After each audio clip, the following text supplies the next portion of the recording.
Assalamualaikum warahmatullahi wabarakatuh.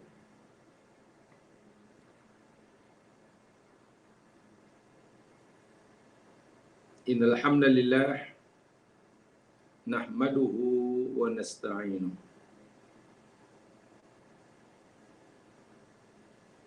wa natubu ilaihi wa nastaghfiruh.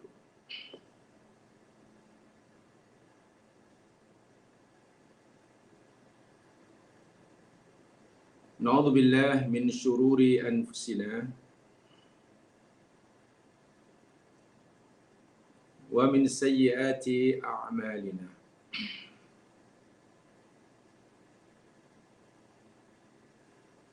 May yahdihillahu fala mudilla lahu wa may yudlil fala hadiya lahu.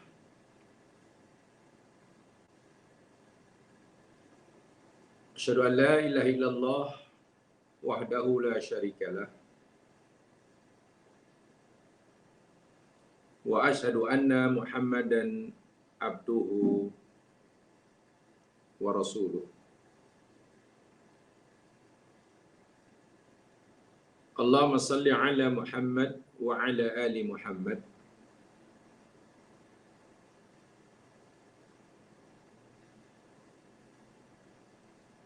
Assalamu alayka ya Rasulullah. Raditu billahi rabba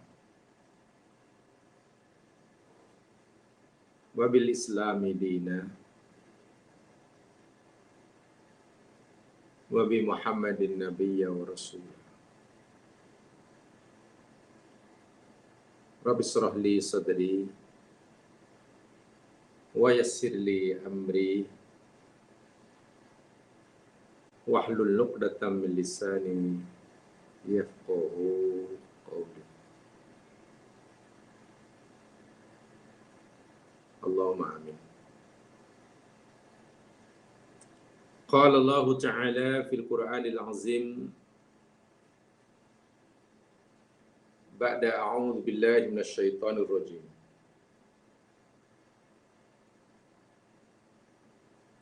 Wa ka'ayyin min ayatin fis samawati wal ard yamurruna 'alaiha wa hum 'anha mu'ridun.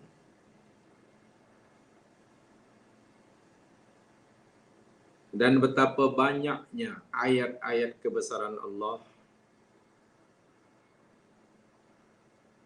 sebagai bukti kekuasaannya, keesaannya, kebijaksanaannya,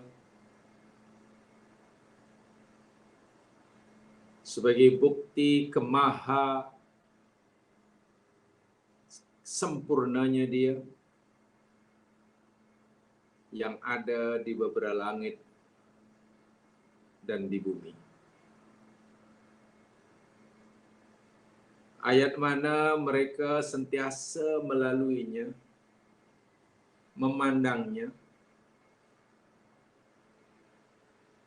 melihatnya, tapi malangnya wahum anha mu'ridun. Sedangkan mereka memalingkan diri daripada ayat-ayat tersebut.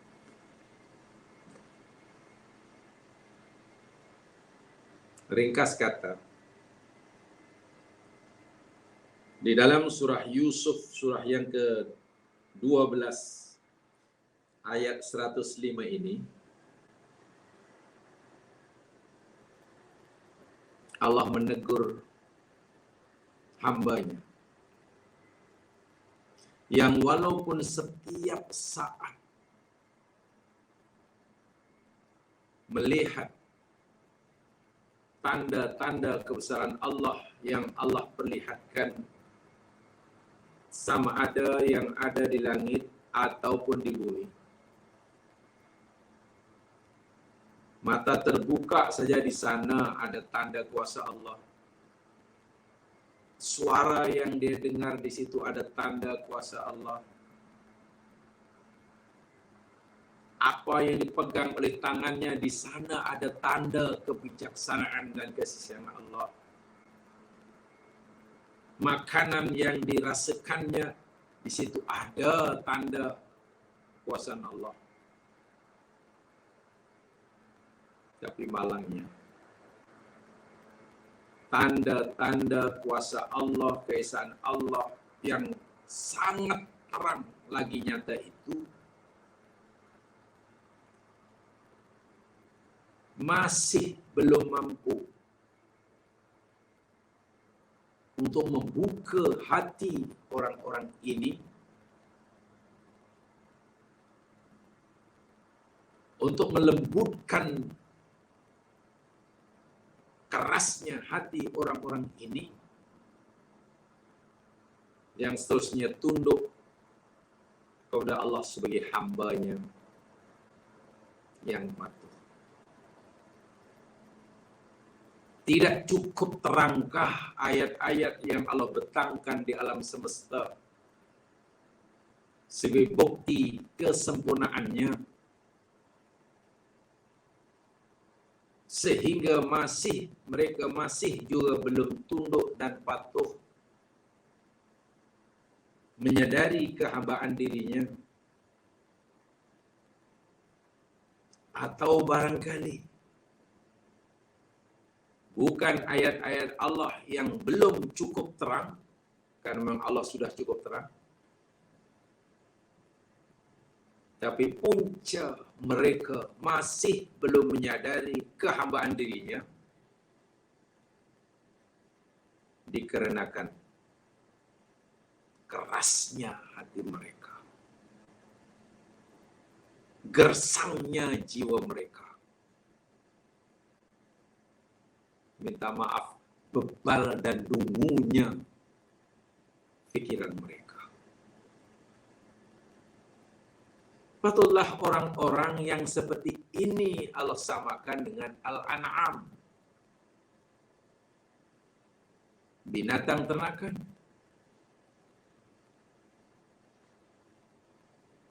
Bahkan lebih hina dan lebih sesat daripada mereka.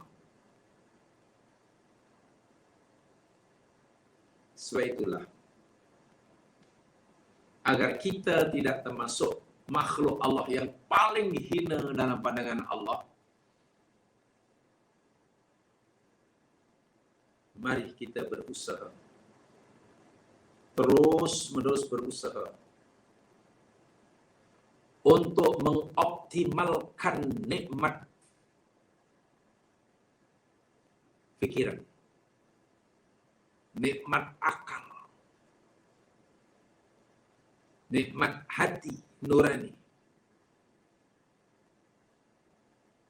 untuk kita memahami, memikirkan, seterusnya memahami, seterusnya meyakini, dan seterusnya menjadikannya sebagai panduan hidup kita.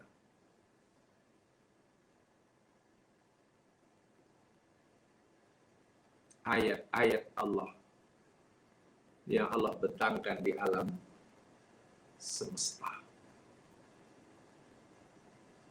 Jemaah sekalian, alhamdulillah, dan ini kita lagi sekali berpeluang untuk menyambung kajian kita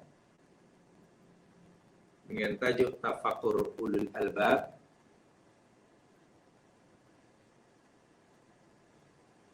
Mudah-mudahan kita telah dapat menerima dengan hati terbuka bahwa perintah tafakur, mendaya gunakan nikmat otak, akal fikiran, mengoptimalkan penggunaannya bagi memahami, melihat kebesaran, keagungan, kesempurnaan, keesaan Allah Subhanahu wa Ta'ala di dalam alam semesta. Jangan sampai kita kena sindiran disindir oleh surah Yusuf tadi.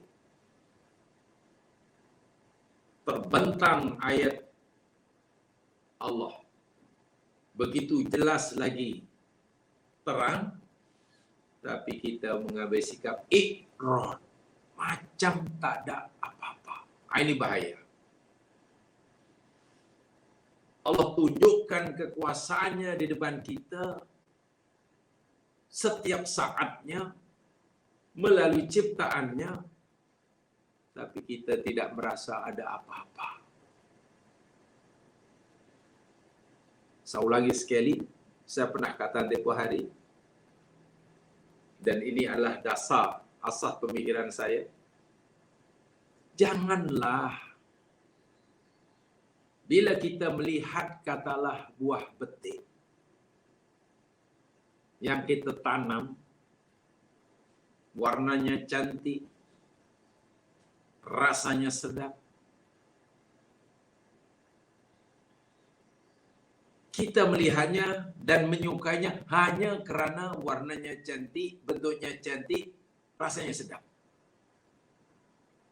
Memanglah dia cantik, dia sedap. Tapi janganlah kita memperlakukan buah betik tadi hanya untuk dilihat dan untuk disukai rasanya. Itu menurut Madiyah. Sebelum kita mendapatkan manfaat, kenikmatan rasa buah betik, ada perintah yang lebih dahulu, yang lebih awal daripada itu. Apa Allah kata? Fikirkan dahulu. Kamu nampak tak kebesaranku dalam buah petik yang kamu nak petik itu? Kamu kagum tak dengan kebesaranku, kehebatanku pada buah petik yang manis rasanya itu?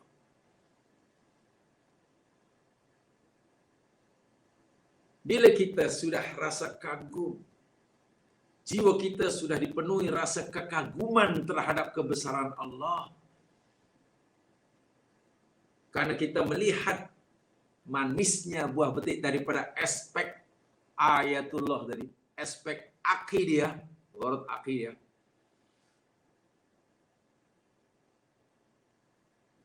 Hati kita penuh dengan rasa kebesaran kita, Allahu Akbar, Subhanallah, hebatnya. Itu sudah berjaya. Walaupun mungkin kita tidak dapat menikmati manisnya buah betik itu tadi, karena milik orang. Tapi kita sudah beruntung, karena kita sudah dapat merasakan kebesaran Allah, keagungan Allah pada buah-buahan yang kita suka tadi. Mangga yang kita suka. Kita sudah untung karena kita sudah dapat manfaat dari aspek akidah. Walaupun mungkin kita tidak mendapatkan manfaat dari segi madiyah. Tak dapat merasakannya. Karena memang milik orang lain. Atau kita mungkin tak mampu membelinya, tak ada masalah. Dan kita tidak akan kecewa walaupun tidak dapat menikmatinya. Justru kita telah bertuah karena dapat merasakan kebesaran Allah melalui perantaraan buah betik yang Allah ciptakan, buah mangga yang Allah ciptakan. Sehingga apapun bentuknya, apapun rasanya, buah mangga yang kita lihat semuanya mengkagumkan kita. Kita hanya kata subhanallah, Allahu Akbar. Tak kiralah melihat yang cantik ke, buat yang cantik ke, yang tak cantik ke, yang masam ke, yang manis, bagi kita sama. Karena manisnya buah mangga Allah ciptakan untuk kita mengerti, mengetahui kebesaran Allah. Demikian juga masamnya buah mangga. Masam ataupun manis, bahkan yang busuk pun itu sebagai bukti kebesaran Allah. Kalau orang sudah dapat ini, coba mana ada buah yang ia cela? Mana buah yang dia tidak sukai? Jika ia melihatnya daripada aspek ini. Lihat yang manis, alhamdulillah, masya Allah, subhanallah. Merasa yang masam, subhanallah. Tengok yang busuk, jatuh pula, subhanallah. Kan semua itu tanda kebesaran Allah. Tapi coba kalau kita melihat dari aspek madiahnya, aspek suka tak suka. Dan suka tak suka ini, dia didorong, digerakkan oleh kuah sahwaniyah. Nafsu keinginan. Sebab itu, bila digerakkan oleh hawa nafsu, ya ceritanya hanya suka tak suka. Ini saya suka sebab manis, ini saya tak suka sebab masam, ini saya benci, busuk pula. Patutkah kita ada rasa benci kepada ciptaan Tuhan yang dalam ciptaan itu Allah sedang menunjukkan, memperlihatkan tanda-tanda kebesaran pada kita? Pernah kita berfikir seperti itu? Jika pernah, ya istighfar banyak-banyak. Hidup akan tenang bila kita melihat ciptaan Allah, ayat Allah seperti itu. Ini tafakur ulul albab tu begitu. Baik jemaah sekalian. Ini untuk mengingatkan semula aja ya. Kita teruskan penjelasan kita, uraian kita, kajian kita.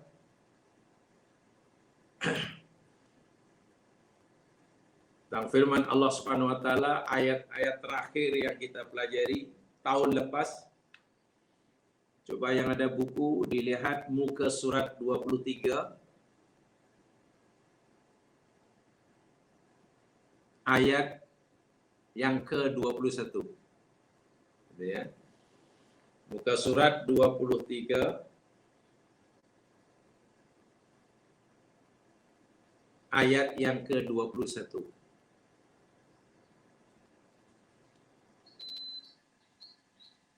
Dipetik daripada surah Ar-Rum. Di situ ada 3 ayat ya. Surah Ar-Rum mulai berayat 20, 21 dan 22. Saya katakan ayat nomor 21 tu dalam buku tu dah.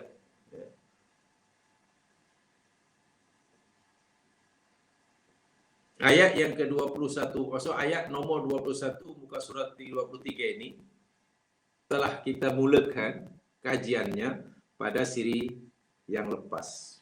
Walaupun masih banyak penjelasan yang belum sempat diberikan. InsyaAllah kita akan sambung. Sekadar untuk mengingatkan, ingatannya jemaah sekalian, di dalam surah Ar-Rum ini ada beberapa ayat yang isinya, yang isi ayat itu Allah memberitahu kita tanda-tanda kebesarannya dalam ciptaannya. Sekadar untuk ingatan. Contoh ayat yang ke-20, tanda kebesaran Allah, ayat Allah tentang apa? Allah cipta kita daripada turab dan kita tersebar di seluruh dunia. Itu ayat pertama. Ayat 21. Ayat Allah tentang diciptakannya pasangan kita dari diri kita. Dari jenis kita. Ayat 22. Ayat Allah tentang penciptaan langit dan bumi serta perbezaan bahasa, warna kulit. Allahu Akbar. Tak tahu berapa jumlah bahasa yang digunakan oleh manusia di muka bumi sekarang ini sebagai alat komunikasi antara seorang dirinya dengan orang lain. warna kulit pun tak sama. Itu pun ayat Allah. Ar-Rum ayat 23, ayat cerita tentang apa ayatnya, jadi tentang tidur di malam hari. Malam hari dijadikan gelap, masih sesuai untuk tidur. Siang hari dijadikan terang benderang, sesuai untuk mencari kurnia Allah. Itu ayat juga, silih pergantian malam dan siang. Ayat 24, ayat yang Allah perlihatkan, tunjukkan pada kita untuk kita renung dan fikirkan. Ketika berlaku hujan, di sana timbul petir saling sambar menyambar, kilat. Mendengar suara petir, melihat kilauan kilat, timbul rasa takut. Tapi bila kita tahu bahwa adanya petir, adanya kilat sebagai tanda awal akan turun hujan tak lama lagi, kita pun gembira.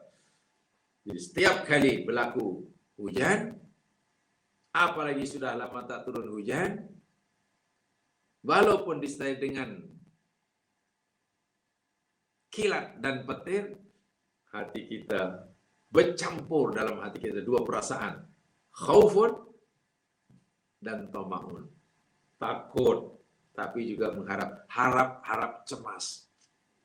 Dan ini dua sifat yang sangat-sangat amat diperlukan oleh setiap hamba ketika dia jumpa Allah. Dua ini tak boleh pisah. Harap cemas. Mengharap, harapan campur cemas. Nah, itu boleh lihat sajalah dalam kitab Janaiz, umpamanya.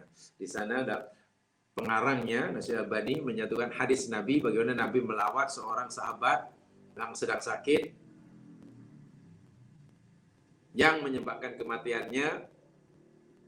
Nabi lawat dia, bicara dia, Nabi tanya, "Mada tajiduka?" Wahai saudara,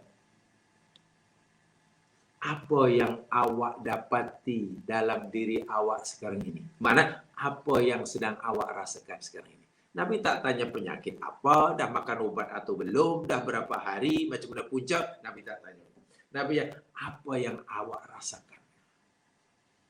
Orang itu jawab, sampai itu kata, "Ya Rasulullah, setiap kali aku ingat dosaku yang banyak, timbul rasa takut nak jumpa Allah. Karena jika sekiranya taubatku belum diterima, tentulah aku akan diazab. Takut, ya Rasul. Tapi setiap kali aku ingat bahwa Allah itu Maha Pengasih, Penyayang, Pengampun, Pemurah, membuka rahmat seluas-luasnya bagi yang mau mendapatkan rahmatnya, hatiku pula berbunga-bunga. Aku ingin segera jumpa Allah." Ingat akan kasih sayang Allah, rahmat Allah, pengampunannya, timbul keinginan untuk segera jumpa. Matilah maknanya. Tapi bila mengingati dosa yang telah dilakukan, timbul rasa takut. Itu ya Rasul, aku rasakan dalam diriku ini. Takut, mengharap, takut. Nabi kata, tidak berkumpul dua sifat ini, takut dan harap, dalam diri seorang manusia, seorang hamba, ketika ia bertemu Allah Subhanahu wa Ta'ala, melainkan Allah akan bebaskan, selamatkan dia daripada apa yang dia takuti, dan Allah akan berikan kepadanya apa yang dia harapkan. Saya hanya ingin mengatakan tadi, harap cemas, harap takut, harap ini hendaklah sentiasa ada dalam diri kita. Dan salah satu cara Allah membantu kita untuk mempunyai sifat khauf, roja dalam hati, ketika berlaku turun hujan. Bila yakin tak lama lagi turun hujan, apalagi sudah sekian bulan tak turun hujan, Seronoknya luar biasa. Tapi karena hujan tadi disertai dengan petir dan kilat, angin ribut pula, takut. Masya Allah. Ini perkara yang besar sebetulnya dalam agama.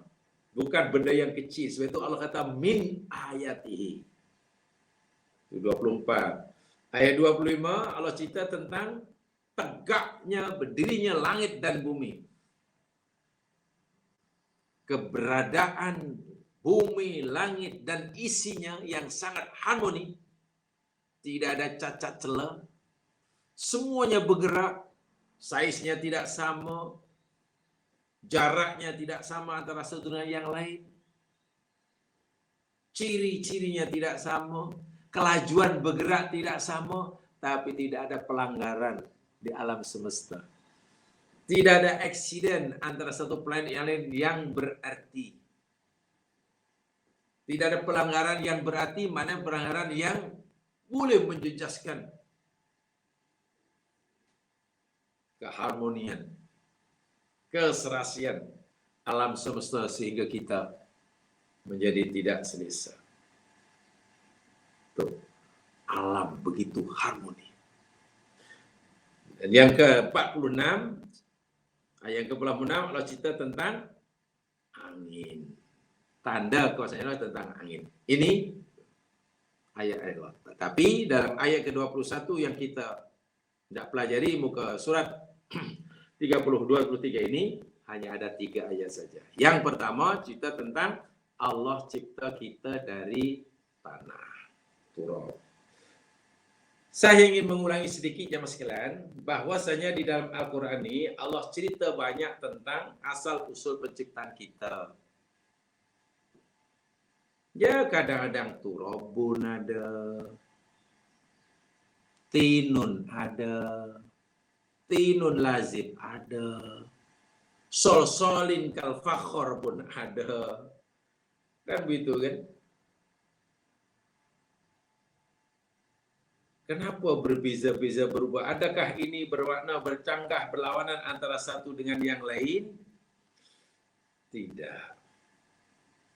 Penjelasannya memang agak panjang, tapi saya coba ringkaskan saja. Apa kata Fakhruddin Ar-Razi?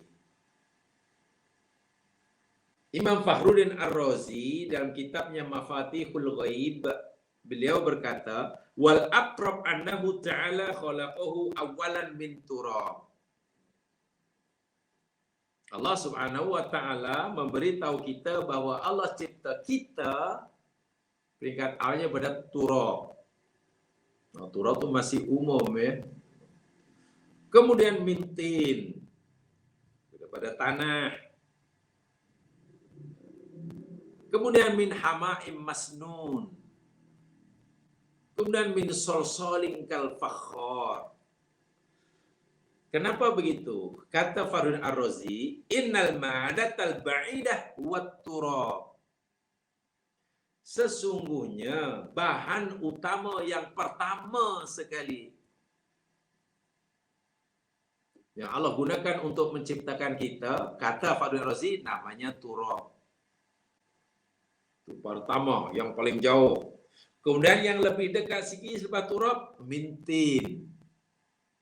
Tin itu sudah dekat sikit sebab tin itu berada dalam turab. Kemudian min hama'im masnun. Itu lebih dekat lagi itu.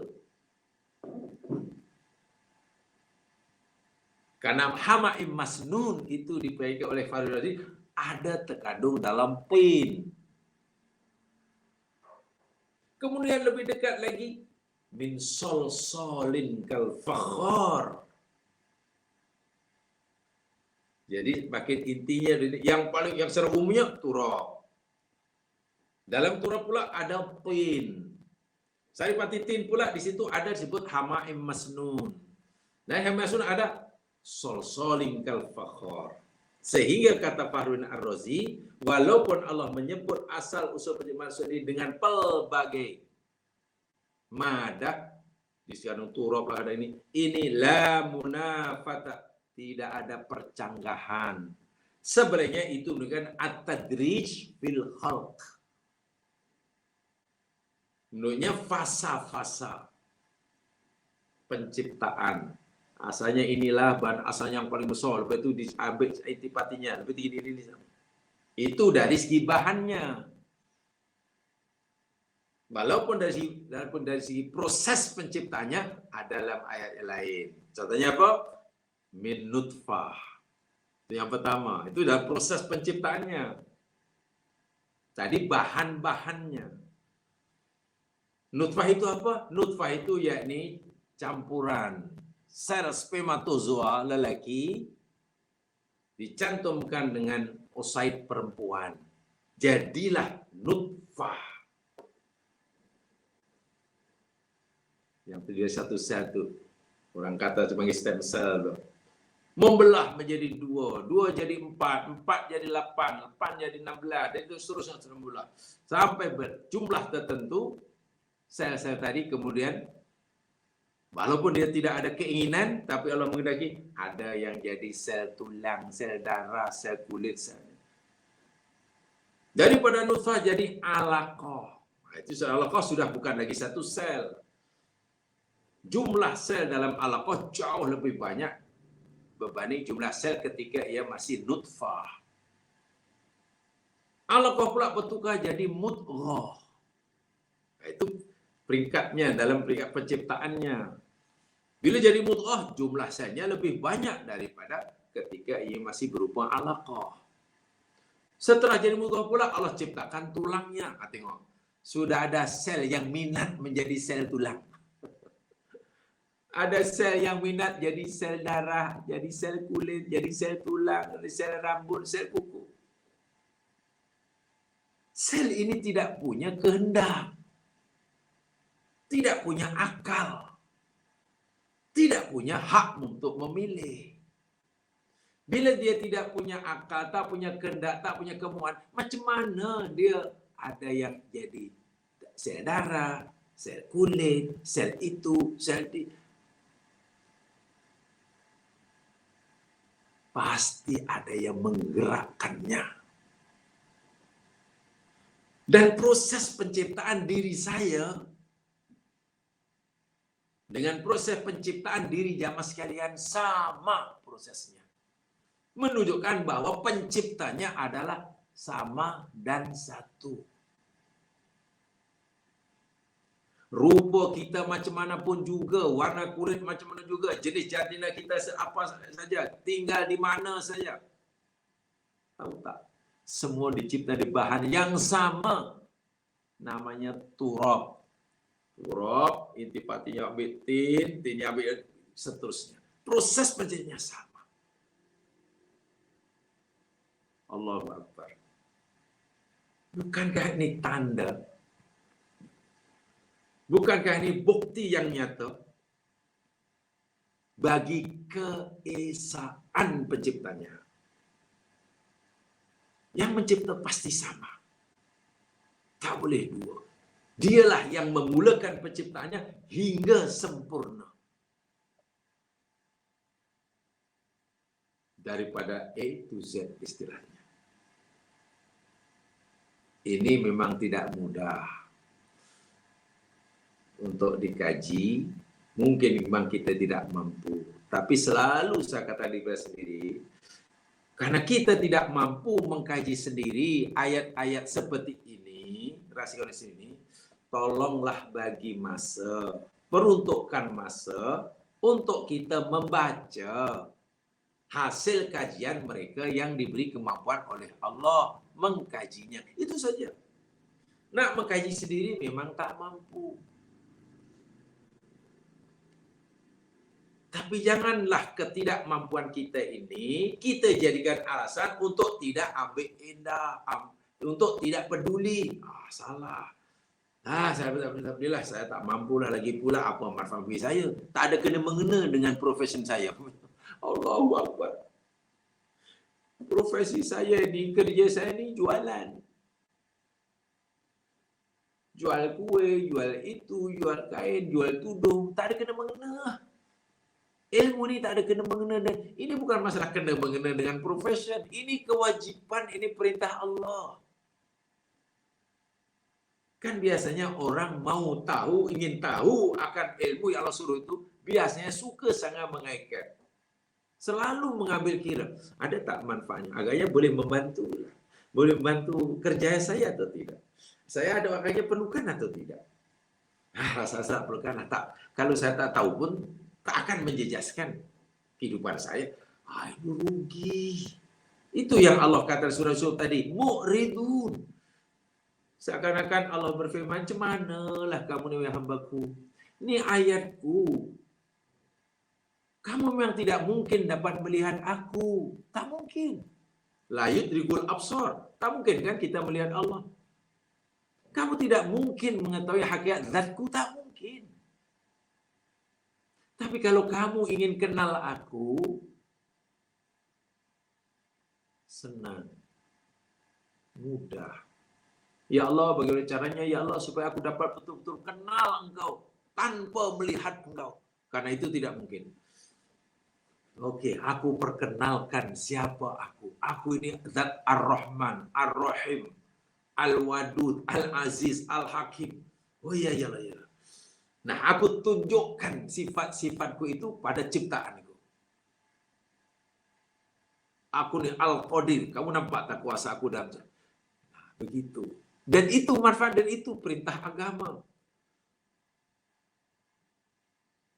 Ada manfaat atau tidak kena mengena, membantu dalam perniagaan kita, itu tak ada kaitan sama sekali. Inilah kalau saya baca buku macam ini, apa kena mengena? Bolehkah melariskan jualan saya? Macam mana berfikir macam itu? Inilah yang lagi pula, ini bukan kerja saya, ini bidang doktor-doktor pakar bolehlah, Masya Allah. Tadi saya katakan, mungkin memang kita tidak mampu mengkajinya. Tapi janganlah ketidakmampuan kita mengkaji sendiri itu kita jadikan alasan untuk kita tidak, untuk kita tahu. Jangan.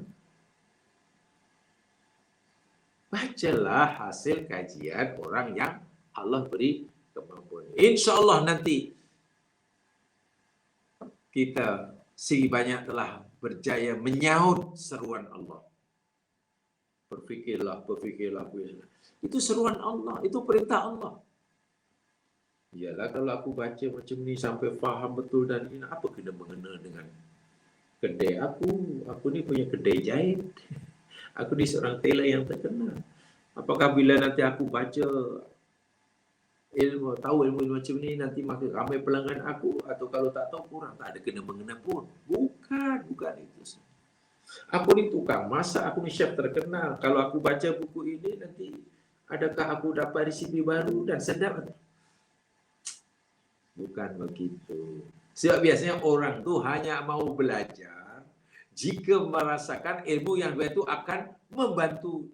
Ya mungkin kalau orang masih berkerjaya, ia bantu kerjayanya. Kalau seorang atlet akan membantu tak untuk menaikkan bidang yang aku ceburi dalam dunia sukan umpamanya. Kalau tak ada rasanya tak payahlah. Aku ni seorang politician. Agaknya kalau baca macam ni boleh naik tak karier politik aku? Kan macam itu. Itu kewajipan. Itu kewajipan. Mudah-mudahan kita diberi kesadaran, ya, diberi kesadaran. Itu dia. Dan tiba-tiba, walaupun kita dicipta oleh Allah daripada bahan yang sama, turab lalu tapis sebagainya, jadilah air sperma dalam diri lelaki. Dalam di perubahan pola ada ovum dia, ada oocyte dia, satu antrinya. Karena daripada dua ini yang akan dicantumkan. Bila bertemu saja, Masya Allah, lahirlah nutfah. Tukar alaqah dasarnya menjadilah baby tadi. Sama prosesnya. Sama betul. Dan itu keajaiban yang luar biasa. Kita hanya dapat menyaksikan kuasa Allah yang maha dahsyat dalam penciptaan diri kita, walaupun kita tetap saja tidak mampu menciptakannya. Tak jadi masalah. Karena Allah memang tidak beri kita kemampuan untuk menciptakan, minta maaf, spermatozoa. Tak mampu. Pakar manapun, dokter pakar manapun, tidak diberi kemampuan Allah untuk mencipta, mereka cipta nutfah. Tak ada. Nutfah yang akan menjadi manusia. Tapi kalau yang lain boleh lah. Ya, buat tepung boleh. Buat gam boleh. Tepung itu pun kita boleh buat zaman sekarang ya. Kita buat roti lah, paling roti. Tepung tak boleh buat. Tepung Allah yang buat. Gandum, padi Allah yang buat. Mana kita boleh buat padi? Ya ada, tapi tipu kan. Tu ada beras plastik tu. Ada beras plastik, tapi kan bukan beras namanya. Tak mengapa, memang Allah tak beri kita kemampuan untuk mencipta spermatozoa, untuk mencipta oocyte, untuk mencipta nutfah, untuk mencipta. Tak. Kalau ada pun tulang palsu dia, bukan tulang betul. Tapi dan memang kita tak diberi kemampuan, macam mana? Yang Allah suruh kita, coba kamu lihat kuasaku. Jadi kita hanya mampu menyaksikan satu pertunjukan yang maha dahsyat setiap saatnya dalam ciptaan Tuhan. Yang kita hanya mampu mengucapkan subhanallah, subhanallah. Memahami, melihat, merasa kuasa, itu sudah memadai. Walaupun, saya ulangi, tetap saja hingga bila-bila kita tidak diberi kemampuan untuk melakukannya. Nabi Ibrahim kan pernah tanya kepada Allah, Rabbi arini kaifa tuhil mauta. Ya Allah, wahai Tuhanku, tolonglah beritahu kepada aku, macam mana engkau boleh menghidupkan benda-benda yang dah mati? Macam mana? Bagaimana? Itu kan seakan Ibrahim minta ilmu. Boleh kita fahami Nabi Ibrahim memohon ilmu, minta ilmu pada Allah. Ilmu yang membolehkan ia menghidupkan yang mati. Sebab itu, macam mana ya Allah? Macam mana? Lalu Allah tanya, Ibrahim, awalam tu'min, engkau tanya ni, bukankah engkau ini telah beriman? Engkau tak beriman ke? Ya Allah, tidak ya Allah, aku dah beriman. Aku yakin engkau ni maha berkuasa. Tapi kalau boleh, tolong perlihatkan, tunjukkan kepada aku. Agar hati jadi tenang. Ibrahim bukan menafikan kuasa Allah menghidupkan yang mati. Ketika ia mohon pada Allah, agar Allah tunjukkan macam mana menghidupkan yang mati. Lalu Allah kata, oh itu. Kalau begitu, ambillah 4 ekor burung yang berlainan jenisnya. Kemudian awak sembelih, awak cincang-cincang dagingnya. Cincang-cincang halus, digaul sama 4 jenis burung. Jadi dah tak tahu bezakan lagi mana daging burung ini A, B, C, D. Lalu kamu letakkan selonggok di bukit sana, selonggok di bukit sini. Mana setiap satu longgok di atas bukit itu, mana itu ada campuran, ada apa, daging campuran daripada 4 ekor burung yang berlainan. Tahu apa? Kemudian kamu panggil sumat una yatina sana saya. Kemudian kamu panggil dia Ibrahim, wahai burung. Tengoklah burung apa yang disembelih.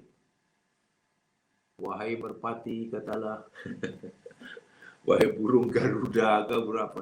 Kau panggil, ya tinaka saya. Pasti burung itu akan datang terbang menemui kamu dengan sepantas kilat. Dan Nabi Ibrahim melakukan. Dan betul. Dicincang-cincang.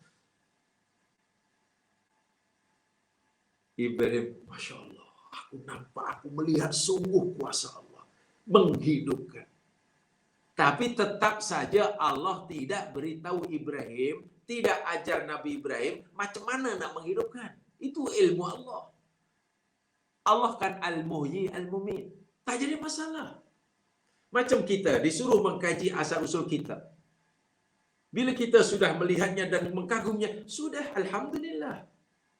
Memang itu tujuannya. Walaupun kita hingga bila-bila tidak diberi kemampuan oleh Allah untuk melakukannya, tak ada masalah. Itu kuasa Allah. Dia Al-Khaliq. Kita tidak pernah diberikan kemampuan untuk Khaliq. Itu yang siapapun kita. Orang kampung, orang bandar, lelaki, perempuan. Dah lama masuk Islam, baru masuk Islam. Apapun profesi kita. Masih bekerja ke atau sudah pencen. Jadi rumah tangga ke ataupun penjajah kecil. Asal ia orang mukmin itu hendaklah merasa terpanggil untuk melakukan perkara ini. Itu maksud saya. Dari bahan yang sama, cara penciptaan sama. Tentulah pada mulanya Allah tak cipta manusia sebanyak sekarang ini. Okeylah kita yakini sebagaimana yang kita diajar. Tentulah hanya seorang. Mula-mula. Tapi sekarang jadi berbilion dan tersebar luas seluruh dunia. Macam mana? Macam mana manusia menjadi tantasirun seantero dunia? Sehingga seakan-akan tidak ada bukit melainkan di situ ada manusia. Tidak ada pulau melainkan di situ ada manusia. Ada manusia di ujung. Macam mana boleh? Macam mana sejarahnya? Allah lah yang melakukannya. Ya, tapi orang itu kan bergerak. Ya, itu kan karena kehendak Allah. Allah sudah ada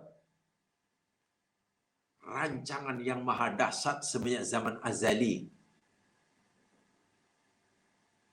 Bahwasanya manusia yang dicipta yang satu nanti suatu saat akan disebarluaskan. Itu sudah ada dalam ilmu Allah. Dan itu luar biasa itu jemaah. Tentulah tidak mau berlaku sehari dua. Betul. Bertahun-tahun, iya. Ribuan tahun, iya. Apalagi bumi pada dahulu kala tidak seperti sekarang. Cuma macam mana orang boleh menyeberangi samudra saat itu?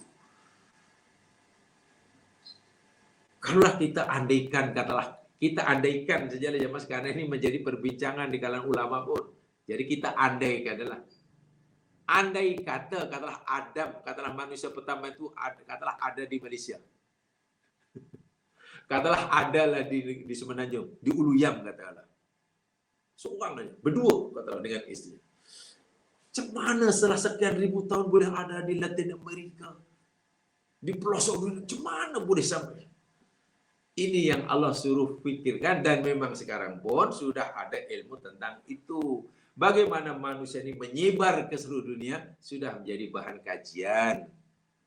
Menjadi ilmu yang sangat menarik hari ini. Paham ya? Itu ayat yang pertama. Ayat yang pertama. Kemudian ayat yang kedua. Di dalam ayat itu cerita tentang apa tuh ayat kedua itu? Perkahwinan. Saya baca ayatnya ya. Ayat yang ke-21. A'udzu billahi minasyaitonir rajim. Wa min ayatihi an khalaqa lakum min anfusikum azwaja.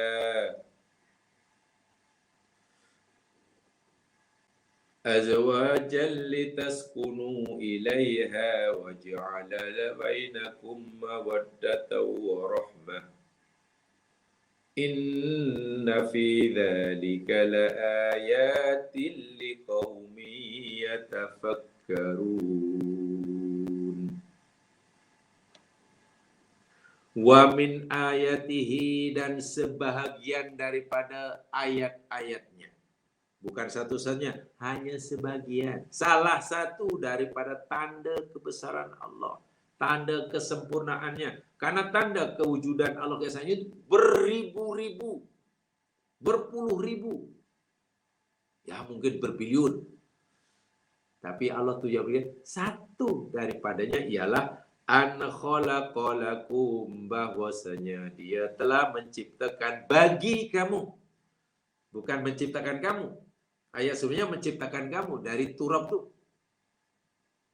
Kedua ini telah menciptakan bagi kamu min anfusikum, dari diri kamu, azwajan, pasangan. Anfus ada artikan diri. Tapi anfus juga ada mufasir yang mengartikan jenis. Jenis. Pasangan kita, karena kita ini manusia, maka pasangan yang Allah ciptakan buat kita pun dari jenis manusia jugalah. Itulah maksudnya. Karena kita ini makhluk yang bernama manusia, pasangan hidup yang Allah ciptakan buat kita dari jenis manusia juga. Sehingga manusia tak bolehlah kahwin dengan jin. Tak bolehlah manusia cari jodoh dari kalangan jin. Itu bukan jenisnya. Wa'iyadzubillah tu'adzubillah. Manusia tentulah tidak dibenarkan berpasangan, cari pasangan hidup, suami atau istri daripada kalangan hayawan. Wa'iyadzubillah, tak boleh. Itu makna yang kedua. Yang nanti dari diri kamu. Ayat ini sebenarnya masih ayat yang terbuka peluang untuk perdebatan penafsiran ya Mas Ilani ya. Ada yang memahami mungkin yang umum gini. Allah cipta pasangan hidup, pasangan itu hanya istri dari diri suami, lalu kaitkan dengan Adam. Allah cipta Hawa, istrinya dari diri Adam. Ada yang memahami begitu. Sehingga ada yang kadang berlebihan. Sehingga perempuan itu dicipta daripada lelaki. Wah, itu udah jadi sangat problematik itu. Sulit untuk dipertanggungjawabkan bahwa perempuan itu dicipta daripada lelaki. Jika Hawa dicipta daripada Adam, maknanya perempuan dicipta daripada lelaki. Itu dah jadi kacau lagi nanti dah. Susah. Lebih parah lagi, istri itu dicipta daripada suami. Itu lagi teruk tuh. Istri itu hanya rupanya dicipta daripada tulang rusuk suami. Wih. Lagi nanti bermasalah tuh pikiran itu. Tak apa, itu memang masih dalam perbincangan yang panjang lebar. Ayat kedua mengatakan, anfus itu jenis. Allah cipta pasangan kita, kalaulah kita ini laki, pasangan kita, perempuan, istri, dicipta dari jenis kita juga. Jadi sama-sama manusia. Jika kamu di sini katalah perempuan, istri, bahwa Allah telah menjadikan bagi kamu, wahai perempuan, pasangan kamu jadi jenis kamu. yakni karena kamu manusia, pasangan pun manusia. Itu makna kedua. Sebab kum ini jamaah sekalian, walaupun ia mudzakkar, saya ulangi, lakum itu makna mudzakkar. Kan mudzakkar, kalau perempuan kan muannas kan lakunna. Tetapi dalam Al-Qur'an, apabila Allah berkhitab pada seluruh makhluknya,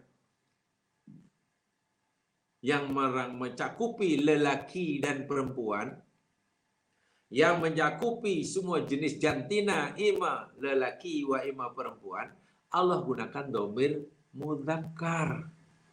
Tapi bila dhamir mudzakkar, jangan hanya merujuk pada mudzakkar sahaja, yang muannas pun masuk. Contoh, ya ayyuhalladzina amanu ittaqullah. Wahai orang-orang yang beriman, bertakwalah kamu kepada Allah. Coba kalau kita mentafsirkan ini, berpegang teguh, fanatik kepada kaidah nahwu saja. Kacau fahaman kita.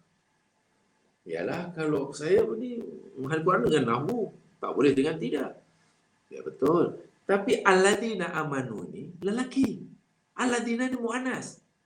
Kalau perempuan allati atau allai. Amanu itu mudzakkar, hum. Kalau hunna amanna, maknanya mereka yang kena khitab wahai orang beriman itu, apalagi ittaqullah, bertakwalah kamu. Kamu nu antum lelaki. Kalau antuna kan ittaqina. Maknanya yang dipanggil oleh ayat ini hanya kaum lelaki yang beriman. Yang disuruh bertakwa kepada Allah ini kaum lelaki, perempuan tak ada. Ayatnya tak ada. Kalau masuk perempuan tentu ya ayyuhalladzina amanu wa ya ayyuhalladzina amanna.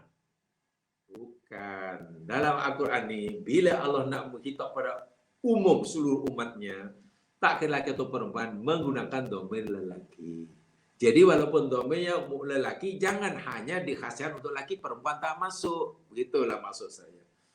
Sebab kalau tidak, bahaya nanti perempuan tak ada. Ya alina amanu semua untuk lelaki. Itu. Dengar tu lelaki. Wahai kaum lelaki, suami dengar. Allah panggil kamu tu. Mana ayatnya? Ya alladzina amanu. Itu untuk kamu tu. Sebab itu nahwu kata itu mutakan. Bukan begitu ya. Nah, contoh ayat ini. An khalaqalakum min anfusikum azwaja. Kalau kita tengok nahwunya, kan lelaki itu. Lakum. Itu antum. Kalau antuna, lakunna. Min anfusikum. Itu antum. Kalau antuna, min anfusikunna. Anfusikinna. Min anfusikunna. Azwajan. Pasangan. Coba kalau kita artikan, kita katalah fanatik kepada nahwu tadi dalam tafsir. Yalah, akum tu mesti kamu, maknanya suami dia. Lakum, kamu lelaki. Kalau lelaki, kenapa Allah kata azwajan? Azwaj itu jamak dari zauj. Zauj itu maknanya suami. Sebab kalau isteri, zaujah.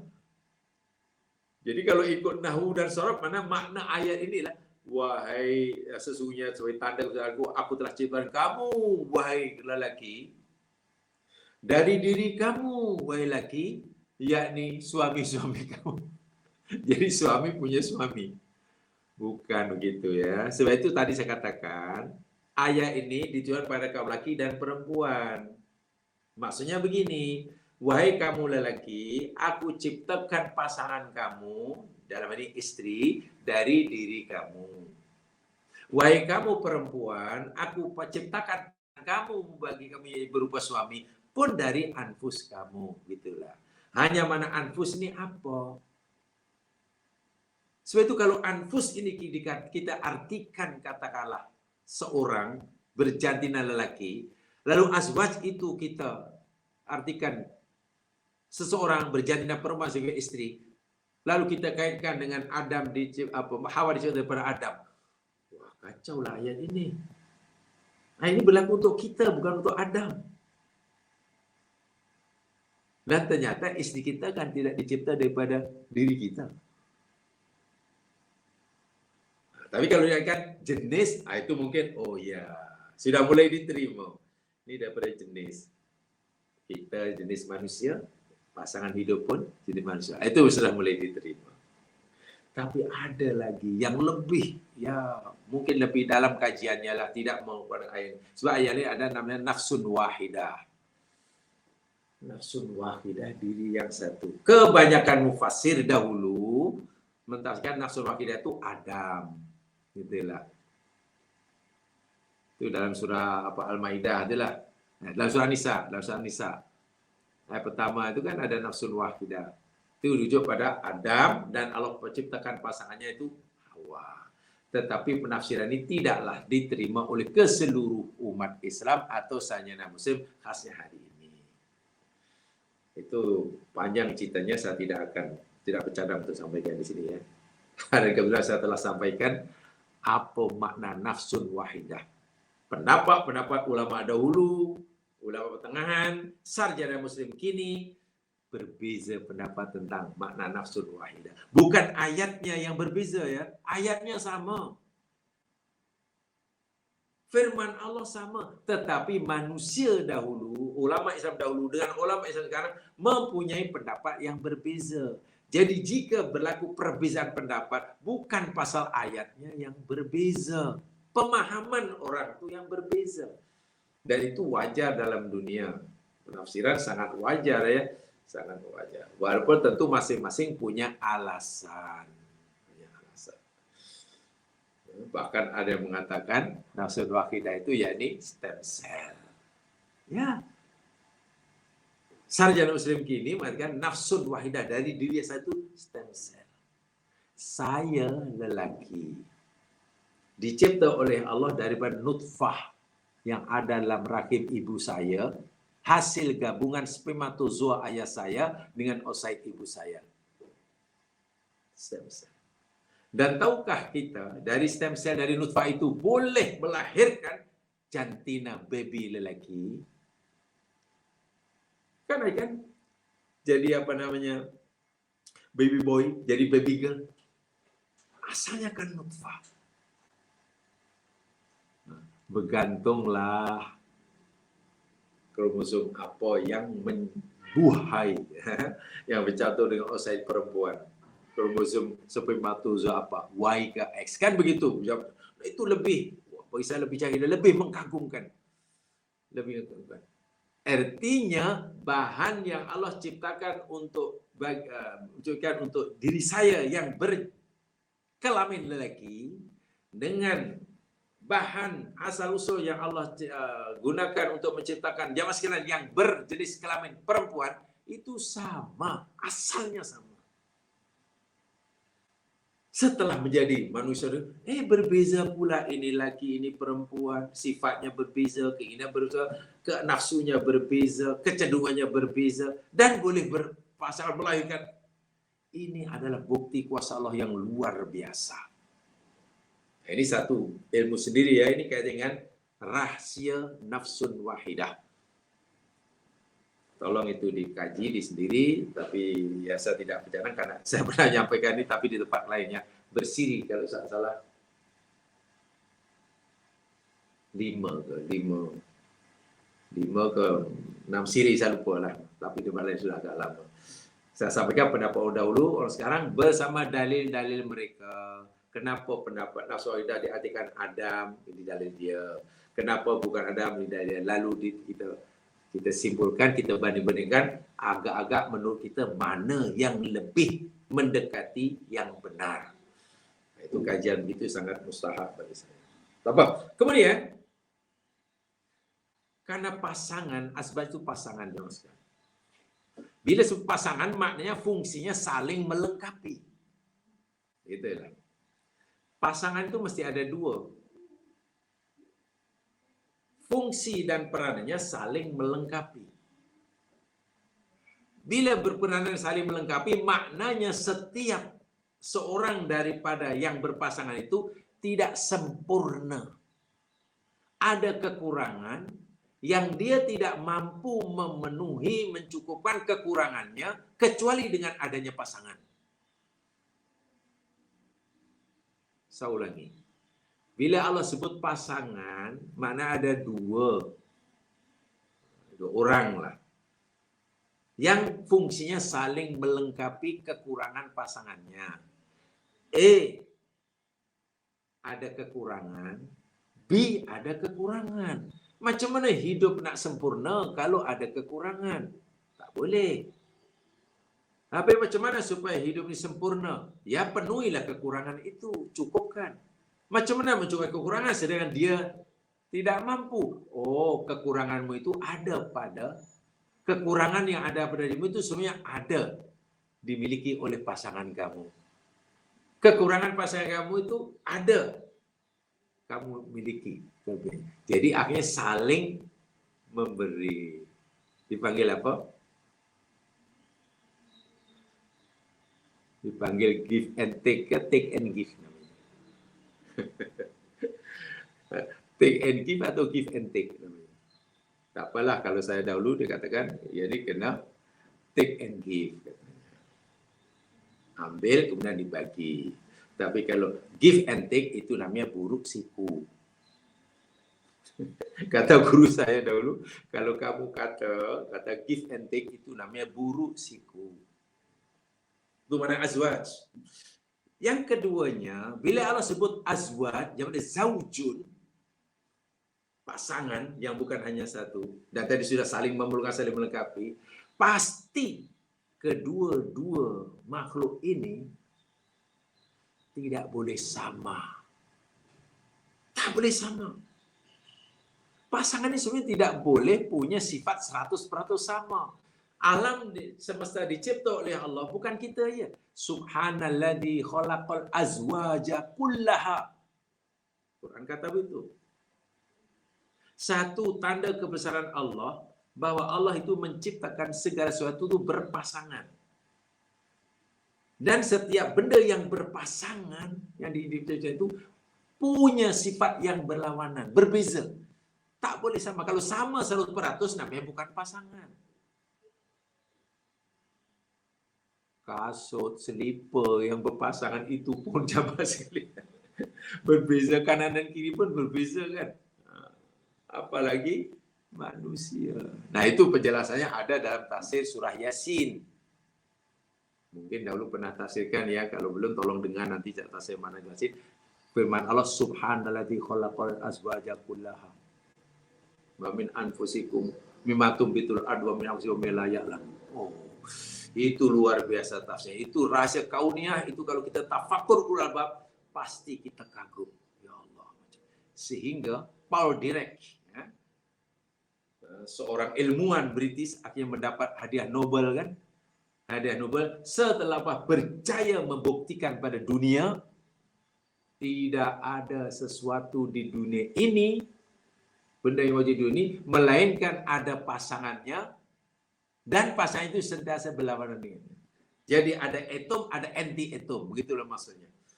Listrik pun ada charge negatif, ada positif. Itu makna pasangan.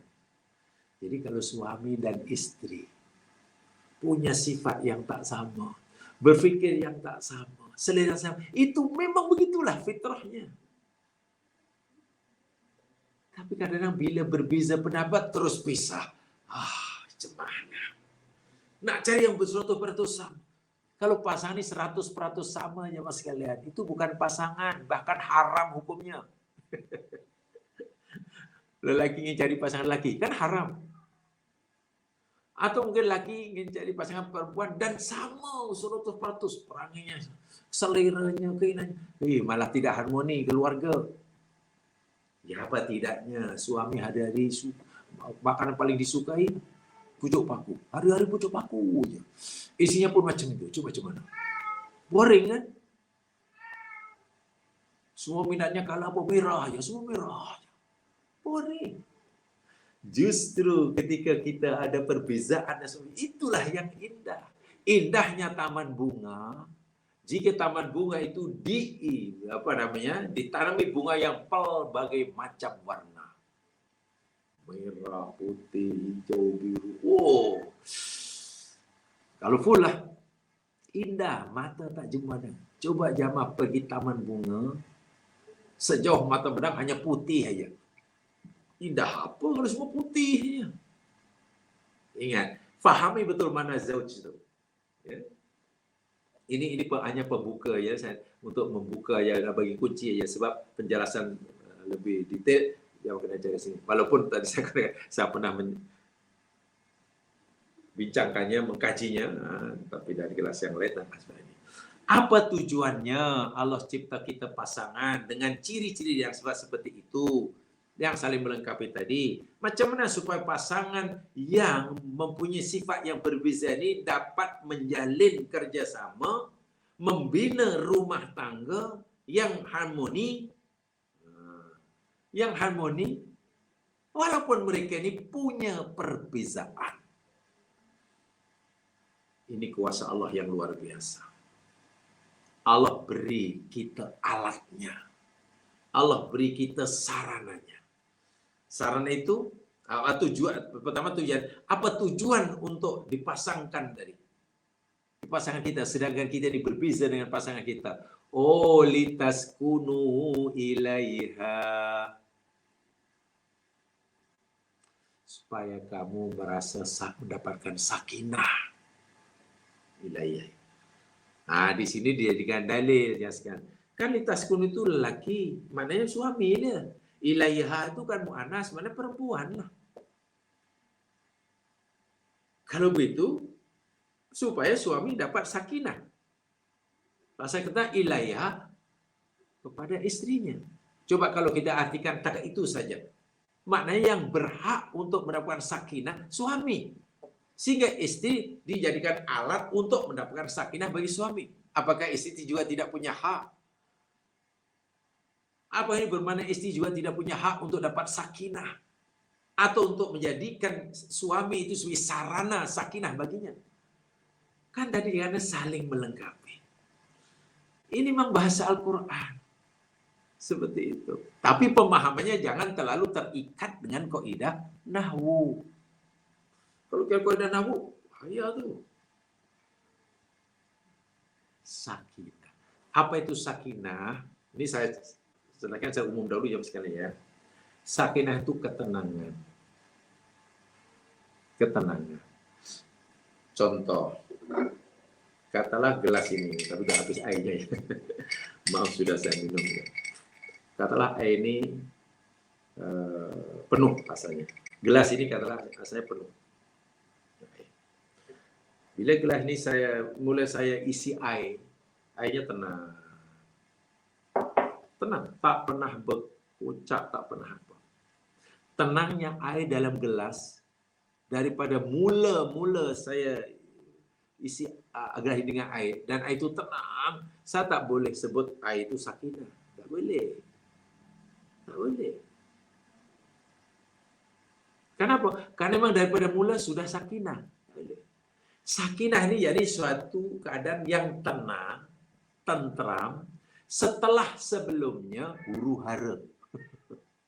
Jadi kalau air dalam gelas ini katalah air kocak, sekarang kocak. Itu saya biarkan elok-elok. Setelah 5-6 menit tenang, baru kita boleh sebut. Itu sakinah.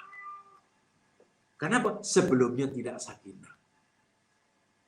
Rumah tangga yang asalnya huru hara, suami istri asalnya gaduh lah, itulah tak kena ya. Rumahku bukan lagi surgaku katalah. Karena kebijaksanaan dan kedewasaan masing-masing suami istri dapat menyelesaikan masalah rumah tangga.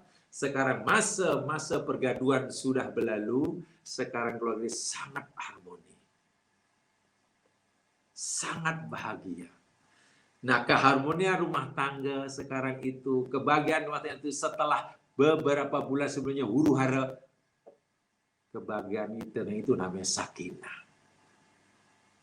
Jadi sakinah itu sesuatu yang tenang, yang sebelumnya atau yang didahului oleh ketidaktenangan. Menurut Allah Subhanahu wa taala, fitrah manusia ini sebetulnya jamaah sekalian tidak mendapatkan apa-apa sakinah selagi tidak berpasangan. Begitulah. Fitrah manusia menurut ayat ini tidak akan mendapatkan sakinah dalam hidup selagi ia tidak berumah tangga. Itu fitrahnya. Tak tenang hidupnya karena membujang. Ini Allah yang kata. Mungkin yang kita yang merasakannya, tapi saya tenang. Pertanyaannya, adakah ketenangan menurut persepsi kita itu sama dengan ketenangan yang Allah maksudkan? Adakah sakinah yang kita persepsikan itu sama dengan apa yang Allah maksudkan? Itu masalahnya. Tapi kalau di Al-Quran, selagi awak membujang, awak tak sakinah,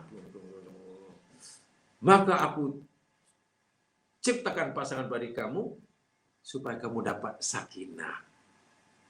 Jadi tujuan perkawinan ini untuk menciptakan sakinah buat mereka yang asalnya tidak mendapat sakinah ketika masih membujang.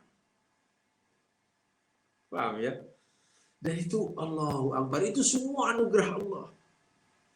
Itu semuanya anugerah Allah.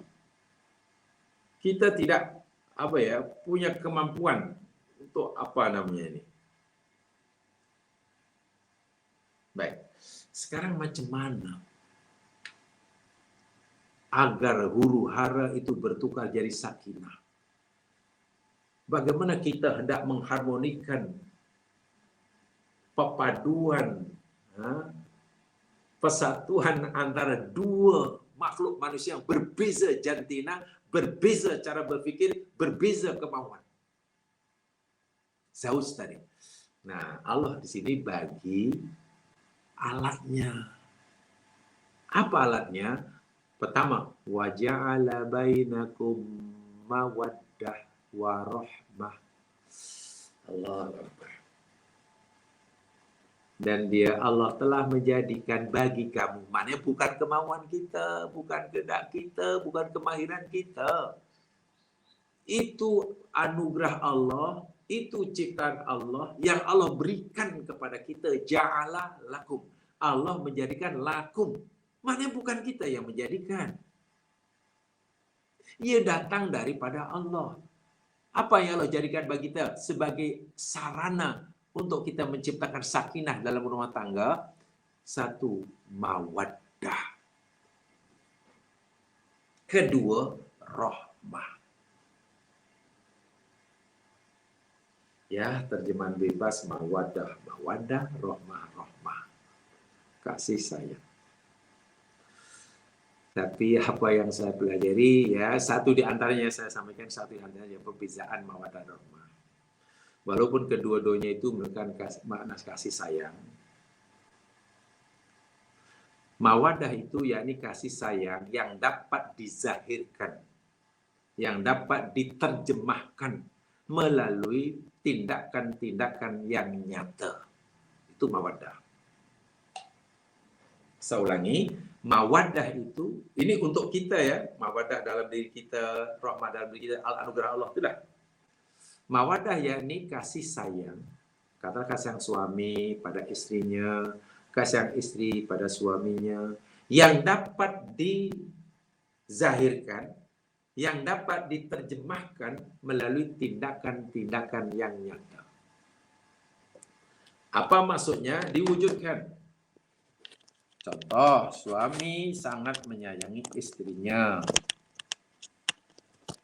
Istrinya sangat menyayangi suaminya. Dan kasih sayang suami atau istri itu, kasih sayang suami dan istri itu, suami zahirkan, suami terjemahkan melalui tindakannya. Sanggup bekerja siang malam pagi petang bagi membahagiakan istrinya. Istrinya sakit, segera diantar ke hospital. Istrinya penat, segera ia diurut dan pijit-pijit umpamanya. Istri menghadapi masalah, segera dibantu menyelesaikan masalahnya. Istrinya diganggu oleh orang, segera ia dilindunginya. Istrinya kurang tak ada pakaian, segera dibelikannya. Sehingga suami sanggup melakukan apa saja melalui perbuatan-perbuatan yang nyata bagi menunjukkan kasih sayang pada istri. Istri demikian juga. Sangat menyayangi suaminya. Lalu ia zahirkan melalui perbuatannya yang sanggup, katalah memasakkan makanannya, menyediakan pakaiannya, membasuh pakaiannya, melindungi segalanya lah. Bila suaminya masalah, ia juga membantunya. Itu namanya mawaddah. Yang biasanya, kenapa mawaddah disebutkan lebih dulu daripada rahmah? Ya, karena mawaddah ini hanya boleh dilakukan oleh mereka pasangan-pasangan yang masih punya keupayaan. Pasangan muda, baru kawin, masih sehat lah. Kan boleh bekerja untuk ini. Kalau istrinya jatuh, dia segera angkat. Kalau istrinya tak boleh jalan, segera dipapa. Kalau suaminya pula ingin apa namanya, boleh di... Kan punya... ini pasangan-pasangan macam ni. Itu namanya mawaddah. Jamaah sekalian, sebab mawaddah ni suatu hari, seiring dengan berjalannya usia, kata orang usia makin meningkat. Dahulu bolehlah umur 25 tahun. Sekarang dah 25 terbalik. Dah. Nampaknya dah tak boleh ni. Dulu bolehlah buat macam-macam. Maklum baru 19 tahun. Macam-macam boleh buat. 19 tahun. Boleh saya tunjukkan. Masa 19 tahun cakap macam-macam. Jangankan hanya melakukan apa yang benar. Lautan api pun akan kuseberangi. Wah, hebat sungguh tuh. Lautan api pun kan kuseberangi. Wah, kalau seberang betul mati itu. Itu namanya mawaddah. Tapi seiring dengan berjalan bertambahnya usia, sekarang bukan 19 tahun lagi. Sekarang sudah 19 terbalik. 91 juga. Suami 91, istri 87 umpamanya. Atau suami 100 tahun, istri 95. Masing-masing hanya mampu duduk, tak mampu berdiri. Kalau dia duduk tak boleh berdiri, kalau dia berdiri tak boleh duduk. Mampunya mampu berbaring. Kalau ikutkan hati, suami tadi yang masih menyayangi istrinya, tengok istrinya sakit, ingin segera membawanya ke hospital, ingin memapahnya berjalan. Itu keinginan dalam hati. Itu tak mudah tuh. Itu namanya mawaddah. Tapi apakah daya? Kemampuan dah tak ada. Akhirnya mawaddah tukar jadi rahmah. Tahu tak rahmah? Nah, rahmah itu akhirnya hanya sayang aja. Akhirnya dia menangis suami tadi. Menangis tengok istrinya sakit tapi tak mampu membantu. Bukan tak nak membantu. Allahu Akbar, saya nak sangat membantu awak. Tapi macam mana saya nak papah awak? Saya sendiri pun berjalan di papah. Tengok. Isinya demikian juga. Tengok suami, oh Masya Allah, ini sudah tiba masa untuk awak makan, suamiku. Kalau ikutkan hati, saya ingin sekali melayan awak macam dulu. Sediakan makanan, ambilkan nasi, suapkan nasi, ambilkan. Tapi apakah daya aku nak suapkan nasi pada kamu? Aku sendiri pun makan kena suap. Coba. Akhirnya menangis istri. Menangis karena tak mampu menzahirkan kasih sayangnya melalui perbuatan pada suaminya. Suaminya menangis karena tak mampu menerjemahkan kasih sayangnya melalui perbuatan kepada istrinya. Kasih sayang tak mampu diterjemahkan karena tidak ada upaya. Itu namanya rahmah. Itu datang dengan sendirinya. Tetapi bagaimana rahmah ini akan muncul kalau mawaddah pun tak pernah wujud? Nah, itu masalah. Semasa masih sil'afiat, masing-masing bingung. Masing-masing hanya merasa ingin dihormati, ingin disayangi, ingin dilayan, ingin didengar. Dan tak pernah belajar untuk melayani, menghormati, mendengar, mengikuti. Coba kalau masing-masing, tolonglah buatkan saya minuman lah, saya baru balik dari jalan penat, kata suaminya. Isinya pula, saya pun penat dah. Saya pun penat juga dah. Bawa sendiri je dah. Tadi sendiri tu, kopi kat mana sendiri. Tengok. Kalau masa untuk kita tu mawaddah pun kita abaikan. Isteri demikian juga. Saya ni lah, boleh tak ni petang ni, tolong hantar saya ke klinik apa, saya tak begitu sihat lah. Apa kata suami? Pergi sendirilah. Itu ada kereta dah semua dah. Duit dah bagi, kita ada pergi sendiri aja lah. Saya pun pernah dah, saya nak rehat lah. Bukan jauh sangat klinik. Coba. Kalau masing-masing bersikap itu semasa ia masih pada zaman mawaddah. Apa kita mengharapkan orang yang akan timbul rahmah suatu hari? Tak mungkin. Rahmah itu akan muncul dengan sendirinya bila fasa mawaddah itu telah berakhir. Secara otomatik. Sehingga masa rahmah itu nanti mungkin suami istri lebih banyak menangis. Menangis bukan karena tak dilayan oleh pasangannya. Menangis bukan karena suaminya sudah tidak melayannya, tapi menangis karena dia gagal atau tidak mampu melayan sebagaimana dahulu. Dan itu tangisan rahmah. Suami tengok istri menangis, Allah Akbar. Menangis bukan karena istrinya tidak melayannya ya. Menangis karena aku inginlah membantu dia, tapi aku tak mampu. Ini pengikat perkawinan yang luar biasa. Jamaah sekalian, sebenarnya ayat ini ya, nanti kita akan bincangkan lebih. Saya hanya ingin menutup penjelasan saya setakat ini. Ayat ini sebenarnya ayat Allah cerita tentang az-zawaju ayatun kauniyah wa ayatun syar'iyah. Saya ingin menyatakan begitu. Dalam konteks tafakur ulil albab lah.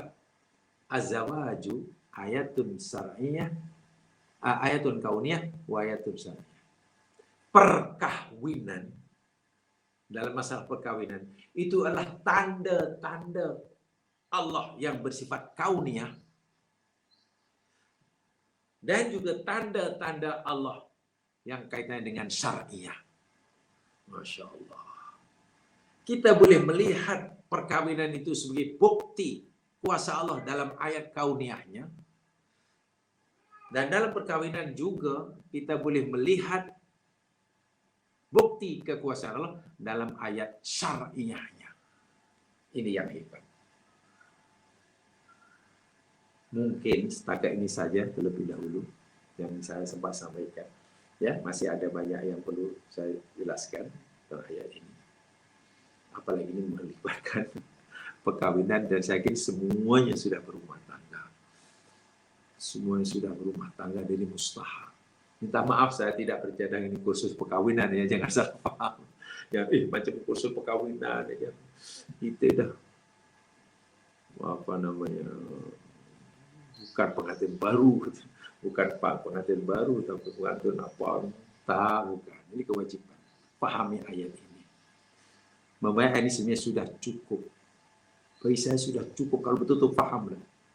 Menjadi bahan untuk menciptakan keluarga yang sakinah, yang samara bahasa saya. Sakinah, mawaddah, warahmah. Baiti jannati. Kurang lebihnya mohon dimaafkan. InsyaAllah akan bersama yang lain bila disini Allah SWT. Subhanakallahumma bihamdika asyhadu an la ilaha illa anta astaghfiruka wa atubu ilaik. A'udzu billahi minasyaitonir rajim wal 'ashr. Innal insana fi khusr illa alladziina aamanu wa 'amilus shalihaat wa tawassaw bil haqq wa tawassaw bis sabr. Assalamualaikum warahmatullahi wabarakatuh.